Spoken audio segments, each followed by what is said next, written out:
Je n'ai jamais compris pourquoi certaines personnes ressentent le besoin de rabaisser les autres pour se mettre en avant. Il y a quelqu'un qui est venu à ma boutique aujourd'hui et puis elle a flashé sur une paire de boucles d'oreilles. C'est là qu'elle m'a dit que c'est sa couleur préférée, c'est une couleur qu'elle porte tous les jours. Et puis elle a rajouté qu'elle ne porte pas n'importe quelle couleur comme les Haïtiens. Je lui ai demandé de répéter sa phrase, elle a répété la même chose.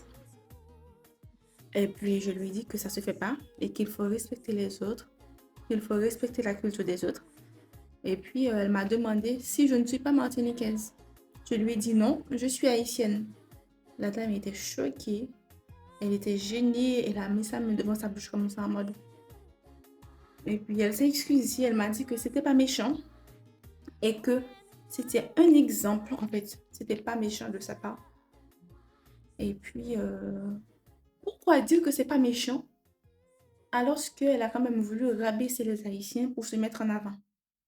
Dire que tu ne portes pas n'importe quelle couleur comme les Haïtiens, c'est dire que tu t'habilles mieux que les Haïtiens. C'est dire que les Haïtiens ne savent pas s'habiller. C'est dire que les Haïtiens s'habillent mal. Et ça, c'est méchant. J'ai l'impression que les gens, en fait, ils banalisent la méchanceté. Ils disent du n'importe quoi sans réfléchir. Et ensuite, ils pensent que, ouais, nous, on va avaler ça comme ça, c'est rien. Quand c'est pas eux, en fait, ils ne peuvent pas comprendre. Mais je sais que tout le monde n'est pas pareil, mais je voulais quand même faire cette vidéo juste pour dire que on peut briller sans vouloir abaisser les autres. On peut avancer aussi sans vouloir freiner les autres. Et surtout, on peut être bien dans sa peau sans rabaisser les autres. Et